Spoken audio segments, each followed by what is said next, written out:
Hello मित्रांनो, सर्वांचं स्वागत आहे परत नवीन एका व्हिडिओमध्ये. आज आपण परत एकदा बांधकाम कामगार विभागाबद्दल थोडीशी माहिती घेणार आहोत. का आज ते जिथे हिवाळी अधिवेशन चालू आहे तिथं बांधकाम कामगार मंत्री जे आहेत त्यांना थोडेसे प्रश्न विचारले आहेत. त्यांनी त्या प्रश्नाची काय काय उत्तरे दिली आहेत, काय काय त्या बांधकाम कामगार विभागामध्ये अपडेट होणार आहेत, आपण ती पूर्ण माहिती या व्हिडिओमध्ये घेणार आहोत. तर तुम्हाला जर हा व्हिडिओ आवडला तर लाईक, शेअर आणि सबस्क्राईब करायला विसरू नका.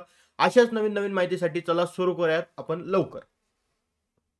चल, तर सर्वात पहिले बांधकाम कामगार मंत्री जे आहेत त्यांना जिथले ते दुसरे मंत्री आहेत, दुसरे मंत्रिमंडळ आहे, त्यांनी प्रश्न विचारले की बांधकाम कामगाराची बोगस नोंदणी बंद होण्यासाठी तुम्ही काय करत आहात.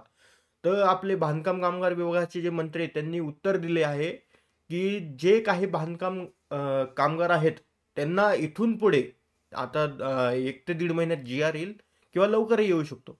त्या जी आर आल्यानंतर त्यांना बायोमॅट्रिक हे कंपल्सरी राहणार आहे. जर तुम्ही एखाद्या बांधकाम कामगाराचा जर नोंदणी करत असेल, तर त्या नोंदणी करताना तो बांधकाम कामगार तिथं उपस्थित असावा आणि त्याचं जे बायोमेट्रिक आहे थंब, ती प्रोसेस तिथल्या तिथं घ्यावं लागेल. तर तिथं थंब घेतल्यानंतर तो थंब परत आपला जो व्हेरिफिकेशनला जाईल, तिथे पण मॅच झाला पाहिजे. तर त्यांनी सांगितलंय जे पण बांधकाम कामगार आहेत त्यांना बायोमेट्रिक सक्तीचं करण्यात येणार आहे. कारण खूप बोगस नोंदणी वाढलेली आहे बांधकाम कामगार विभागामध्ये आणि जे अधिकारी लोक आहेत त्यांना पण खूप त्रास होतो याचा. त्याच्यामुळे त्यांनी बायोमेट्रिक कंपल्सरी केलेलं आहे. अजून खूप प्रश्न विचारले आहेत की भांड्याचा संच कधी भेटेल, भांड्याची साईट कधी चालू होईल. त्यांनी सगळ्यांचे असे सविस्तर उत्तर दिले आहेत की सगळं 1 ते 1.5 महिन्यामध्ये सगळं व्यवस्थित चालू होईल. कारण आचारसंहिता लागणार आहे. आचारसंहितेच्या आधी सगळं व्यवस्थित चालू होईल.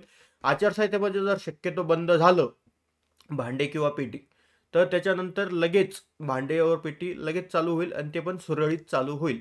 तर एवढं त्यांनी त्यांनी हिवाळी अधिवेशनामध्ये सांगितलंय आणि त्यांनी अजून थोडीफार माहिती दिली ती आपल्याला तुम्हाला मी नवीन व्हिडिओमध्ये अपडेट करेलच. आणि याच्यामध्ये एवढंच होतं फक्त की बांधकाम कामगाराला बायोमेट्रिक करणे हे आवश्यक झालेलं आहे. तर इथून पुढे ज्यांना पण नोंदणी करायची आहे त्यांनी बायोमेट्रिकचं मशीन म्हणजे जे पण तुम्ही नोंदणी करतात किंवा सेतू वगैरेवर जातात त्यांना बायोमेट्रिकचं मशीन कंपल्सरी आहे. कारण बांधकाम कामगाराचा थंब घ्यावा लागणार आहे इथून पुढे नोंदणीसाठी. तर असेच व्हिडिओ बघण्यासाठी या चॅनलला लाईक आणि सबस्क्राईब करा. लवकरात लवकर भेटूयात नवीन व्हिडिओमध्ये. Bye bye.